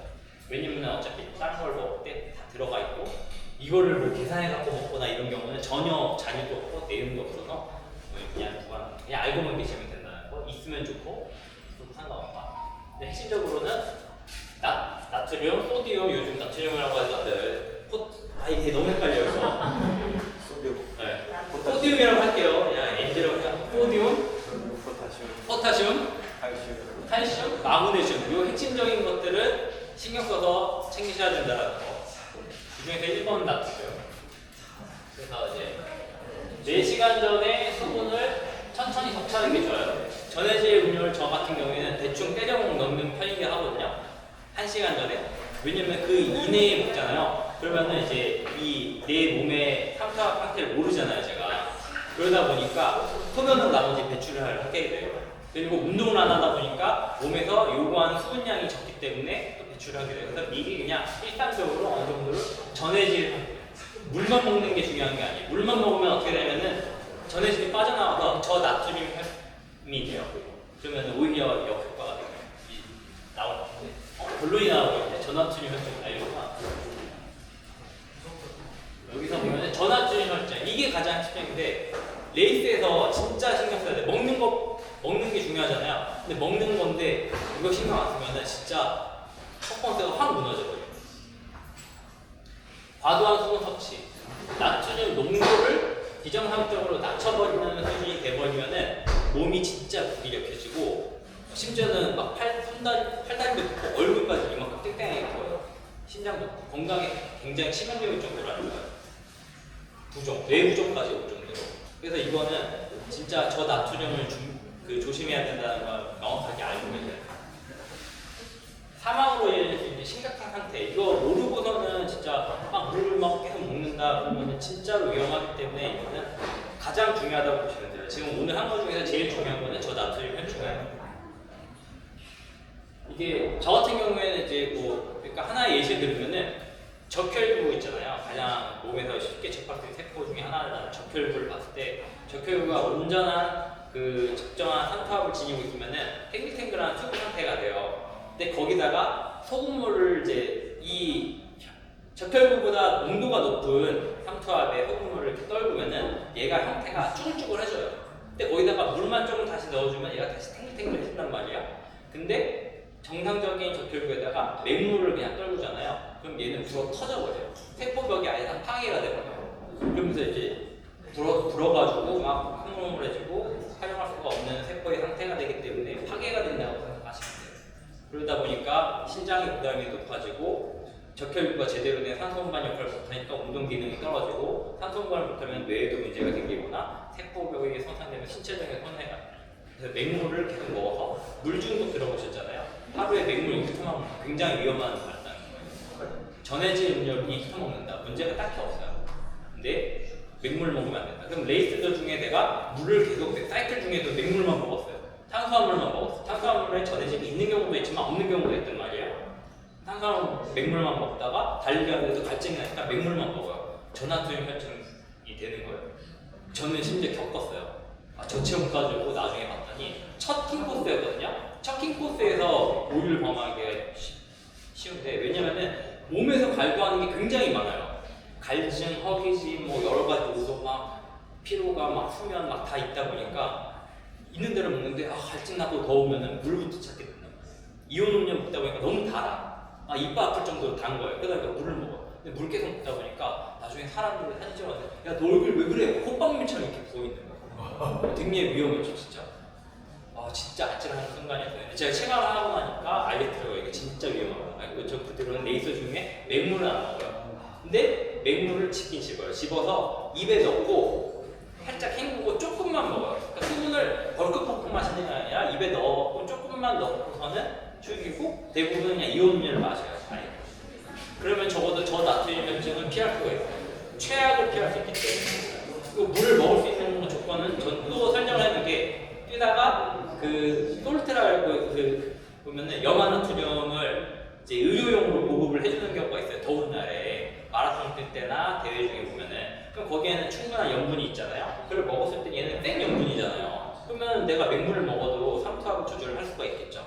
그때는 맹물을 먹는다. 근데 맹물을 내가 너무 많이 의존적으로 먹었을 때는 위험한 경우가 있기 때문에 레이스 중에 맹물 선호하는 분들이 있긴 있어요. 근데 알고 드셔야 된다는. 이제 결론적으로 이제 다 똑같은 내용이고 시약한 거예요. 생리적인 조절, 피로제 탈크, 위장 문제 제거, 위장 문제, 그리고 에너지 시스템. 아까 전에 말했듯이 ATP를 계속 생성해내는데 가장 많은 거는 유산소 대사 과정. 우리가 대부분 3시간 이상의 레이스를 펼치는 경우가 많기 때문에 유산소 대사에 집중을 해야 된다는 거. 근데 여기 되게 TMI가 많은데 줄인 거예요. 생리학적인 거 얘기를 하고 싶은데 뉴트리션이니까 생리학이 안 되고 그래가지고 수성체가 다르기 때문에 그 탄수화물 복합적으로 활용하는 전략을 바꿔야 된다는 거. 그리고 이제 포드맷 전략, 가스 발생을 이제 줄여가지고 레이스에 이제 방해가 되지 않도록 섭취 조절을 한다는 거. 그리고 카보로딩 전략, 헤퍼린과 함께 글리코겐 저장하는 시작과 관련. 아까 전에 말했다시피 고갈시키고 나서 과하게 저장하는 걸 이용해가지고 활용하시면 된다는 거. 회복 총체적인 역할은 단백질 섭취뿐 아니라 탄수화물도 중요하고, 그리고 만약에 이제 세포가 손상이 되잖아요. 지방도 도움이 돼요. 지방, 콜레스테롤이 다 나쁘다고 생각하시는데 요즘에 아니에요. 콜레스테롤은 둘 다 더 좋은 거예요. 예전에는 이제 편견, 선입견을 갖고 좋은 콜레스테롤, 나쁜 콜레스테롤 이렇게 했잖아요. 근데 두 개 다 있어야 돼요. 역할이 다른 거예요. 하나는 시메트라고 생각하시면 돼요. 혈관이나 세포병 이런 거를 보수하는 어떤 그거예요. 근데 이 보수하는 보수제가 너무 과하게 쌓이면은 혈관을 막히거나 이렇게 하기 때문에 문제가 되는 거예요. 그렇기 때문에 적절한 섭취나 이런 거는 중요하다. 내가 몸이 손상됐을 때는 당연히 그 보강제가 필요하잖아요. 그래서 지방 섭취도 충분히 이루어져야 된다는 생각. 그리고 이제 전해질 소분의 균형. 그 중요성, 삼투압을 고려해가지고 무조건 하이드레이션 전략을 짜야 된다는 거. 맹물만 먹으면 난타가 아니고 탄수화물을 대비해서 맹물만 먹는 것도 문제가 있다. 전해질 중요합니다. 나트륨, 소디움, 포타슘, 이렇게 해가지고 오늘 뉴트리션 강의 2호 정도에서 제가 마치고 이제 질문이 있으면은 받거나 하겠습니다. 뉴트리션 관련된 질문이 이면 저 좋겠고 아니어도 상관없으니까 질문을 해주시면 가장 이제 좀 시간 순으로 질문을 쭉 요약을 해봤는데 가장 최근 거부터 질문을 드리면 전알트륨 혈증 예방하기 위해서 아까 솔트 섭취 말씀하셨는데 이때 적정 수분량은 어떻게 돼요? 한 알당 적절 수분량을 굳이 그 한 알당 먹기보다는 아까 그 탄수화물 용액을 저희가 섭취를 하잖아요. 거기에 맞춰가지고 전해질 드셔도 충분하다고 생각해요. 아까 그러면 300ml 그럼 좀 돌려봐 주실까요? 자 여기 보시면은 오른쪽에 여기 보면은 아니야. 하나만 여기 보면은 시간당 네. 1000ml 있잖아요. 네. 여기에서 900ml에서 700 정도 사이거든요. 그럼 저희가 아까 전에 수분량을 이제 이걸 기억해 주셔야 돼요. 기억하세요 지금. 빨리 숫자를 기억해요. 놓치면 안 돼. 1000ml당 700 그러면 여기서 이제 그러니까 탄수화물을 몇 퍼센트 정도를 먹을 건지 그렇지. 결정하고 수분을 섭취했을 때 그 나트륨을 먹었을 때 수분량과 매치를 시켜갖고 차감을 시켜야겠죠. 꼭 플러스 되면은 상관이 없죠. 플러스 마이너스 범위를 상정해가지고. 왜냐면 수분이 우리가 에너지 대사, 나트륨하고 뭐 이런 거에만 쓰이는 게 아니잖아요. 피부에 온도를 낮추거나 그리고 과하면 어떻게든 배출을 하잖아요. 그렇기 때문에 전해질이 계속 충분하면 돼요. 권장량은 권장량인 거지 그거 이상으로 먹었다고 저나트륨 배출이 오거나 하잖아요. 반대로 아까 네. 고나트륨에 대해서도 얘기하셨으니까 네, 전해질 네. 온도가 오히려 높으면 네. 이게 흡수가 안 되니까 네. 그 부분을 설명하셨기 때문에 그럼 가장 적정한 이거를 딱 정해주세요. 한 알당 몇 미리. 근데 그게 봐봐요. 사람마다 상대적이기 때문에 이것도 범위가 나오는 거거든요. 700에서 900. 그러면 누구는 900이 맞다, 700이 맞다 논쟁을 할 수는 없잖아요. 왜냐면은 이 사람마다 이제 구성물질이 다르잖아요. 같은 체중이더라도 뭐 제지방이나 뭐 이런 거다 근육량이 다르고 수분의 저장량이 다르고 완전히 상대적이란 말이야. 근육량이 많은 사람들은 어떻게 돼요? 체내에 수분 저장량이 또 많겠죠. 그렇기 때문에 이게 정답이라고 할 수가 없어요. 그래서 무조건 이거는 개인화 시켜야 된다는 거. 이거는 어떤 교수가 와도 이거는 맞출 수가 없을 거예요. 또 있습니다. 네. 그래서 이제 이걸 결국은 개인화를 말씀하셨는데 개인화 때 이런 섭취 훈련을 통해서 경험을 통해서 얻는 방법도 있겠지만 일단 개인의 에너지 대사를 한 번은 측정해 볼 필요가 있지 않나. 그걸 어떻게 측정하죠? 그래서 이렇게 그걸 여쭤보고 혹시 그런 방법이 있지 않나? 그 방법은 개인화 제한은요, 그러니까 예를 들어서 이제 뭐 이런 내용들이 어쨌든 유산성이나 아니면은 대부분 유산성 대사에서 일어나는 것들이잖아요. 그러다 보니까 내가 이제 확실하게 그 변수를 통제를 해야겠죠. 변이를 통제해가지고 고강도 운동 어느 정도의 운동 강도인지 운동에 이제 존 2부터 해갖고 뭐 역치 해갖고 존 4, 5, 막 이렇게 하잖아요. 그럼 철저하게 그 운동 강도로 동일 조건에서 운동을 하면서 내가 어떻게 섭취해야겠다라고 하는 이런 어떤 가이드가 있으니까 그걸 참고해갖고 전략을 먼저 짤 거 아니에요. 기본적인 토대를. 그걸 해갖고 내가 했는데 뭔가 부족하거나 아니면 잘 모르겠다면 두 번째 차이를 두고서는 이제 전략을 짜겠죠. 섭취를 많이 하거나. 섭취 훈련 방법에 대해서 여쭤본 게 아니고 네네. 섭취 훈련 외에 네. 이걸 개인화 시킬 수 있는 방법으로 그러면 뭐 분류가 나올 텐데 어떤 분류가? 아까 쉬운 예로 아까 카니버라고 네네. 하셨으니까 나는 고기가 잘 맞고 어떤 분들은 채식이 잘 맞고 위해감도 없고 소화도 잘 되고 네네. 에너지 전환도 빠르고 뭐 이런 개인적인 특성 분명히 나올 텐데 이거를 어떤 그룹화를 할 수 있다면 몇 가지로 분류할 수 있는지 대략이라고. 그러면 내가 굳이 이런 섭취 훈련을 하지 않더라도 나는 이런 타입이니까 이렇게 하면 되겠구나라는 왜냐면 근데 나올 거야. 그게 그냥 생리학적인 거기 때문에 변수가 어느 정도 균일하게 어떤 카테고리에 들어가서 취합이 된다라고 하면은 그게 먹히겠지만 사람은 진짜 완전 다르잖아요. 지금 극단적이잖아요. 채식과 육식 극단적이기 때문에 그 사이에 누가 어떻게 껴있는데 어떤 게 얼마만큼 겹치는지 몰라요. 채식을 하는 이유도 똑같이 채식이지만 이유가 다르기 때문에 사람이 차이가 생기더라고요. 네, 그래서 그런 거는 뭐 쉬운 방법은 없다라고. 쉽게 분류할 수는 없다 이거네요. 조금 말씀드리자면 그 위장이 아니라 저는 반대로 아니고 신장이라는 간이 이렇게 유전적으로 좋은 상황이 아니고 담배 공급이 있어요. 그래서 저 같은 경우는 이런 기본적인 음료나 이런 보충제 같은 경우는 흡수가 엄청 빨라요. 근데 저는 웬만하면 자연식으로 하려고 최대한 신장이나 간이 부담을 안 하게 되고 그리고 하려고 식이섬유를 피한다고 하는 그거를 많이 개인적인 생각이에요.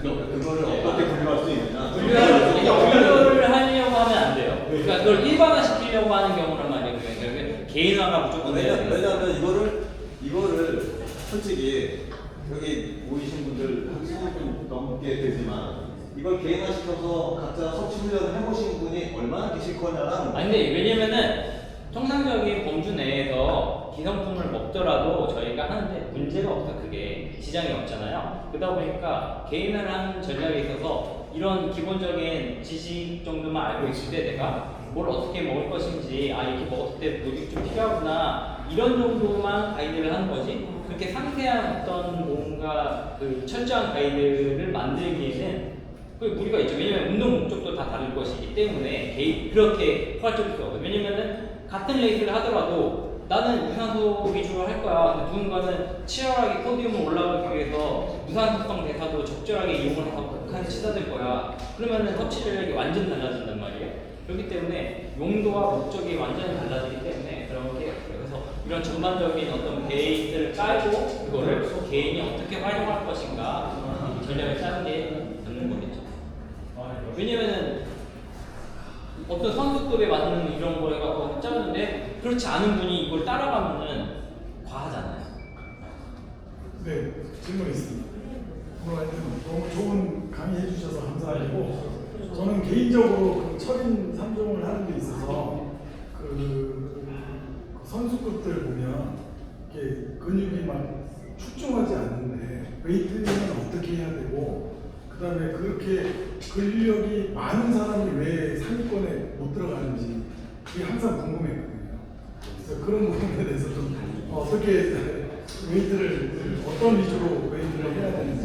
웨이트 그러니까 기능적인 부분에 대해서 그러니까 유치장은 상관은 없지만 그 기능적인 목적이 있잖아요. 저희가 그러면은 취약한 부분이 내가 무엇인지를 생각하고 그 부분에 이제 뭐 신체적으로 필요한 근육군을 공부해가지고 그 웨이트 그 부분에 대한 근력이나 벤치 근력 이런 걸 아니면 유산소성 능력을 발달시키려고 그냥 하시면 될 것 같아서 되게 방법 엄청 많아요. 중요한 건 내가 뭐가 약한지를 먼저 파악하는 거예요. 뭐가 필요한지. 예를 들어서 달리기라는 데 있어서 중요한 거는 골반 저근이라든지 등근. 그리고 이런 걸 지지하는 능력이 만약에 달리기하는 데가 이렇게 막 무너지고 막 뛴다. 그러면 엉덩이 부족하잖아요. 그럼 한 발로 서기 위한 운동, 아니면 그러면 스쿼트, 런지, 뭐 힙스러스트 뭐 다양한 방법이 있겠죠. 그래서 내가 어떤 기능이 부족한지를 파악하고 그렇게 운동을 해야지 그 사람들 뭐 어떤 그 사람들도 다 개인화가 되어 있어요. 아 내가 약하고 이걸 강화시켜야 돼. 대표적인 어떤 3대 운동도 도움이 많이 되게 하겠죠. 저 같은 경우에는 데드리프트가 많이 도움이 되는 것 같고 힙스러스트가 굉장히 도움이 많이 돼요. 개인적인 부분. 알겠습니다. 수영하기 전에 컨디션은 워밍업을 하고 컨디션을 섭취를 하고 네네. 워밍업이 어느 정도 강조되고 그러니까 그거는 생리학적인 부분이 무조건 들어가야 되는 건데 그 수송체가 다 수송체가 있어요. 그게 발현이 돼야지 먹었을 때 그 혈당이라든지 이런 거에 대해서 운동을 하고 있다라고 인식시켜가지고 어느 정도 그게 유지가 되고 몸에서 활용이 되거든요. 그거는 거의 이제 에이스에 준하는 수준이라고 보시면 되고 강도가 그렇게 낮지 않아요. 그리고 운동이 만약에 내가 뭐랄까 힘들게 안 하는 스타일이다. 그러면 워밍업이 되게 길어져야 돼요. 근데 내가 공격적으로 하는 스타일이다. 그럼 공격적인 정도의 강도를 하면 금방 그게 반영이 되기는 해요. 근데 그렇게 되면은 체내 저장에 근육구매 소식도 있겠죠. 그래서 먹기 위해서 기운다? 약간 좀 애매모호한 어떤 그런 게 있죠. 그래서 약간 심리적인 거 아니면은 뭐 루틴 이런 부분에 의존도가 크다라고 생각을 하시면 돼요. 그부터 없으시면은 두 개나 쳐. 네네. 근데 그 앞부분에 네. 잘 이해가 안 가서 그건 다시 한번 설명해 주시면 네. 혈당 스파이크가 네네. 퍼포먼스에 영향이 네.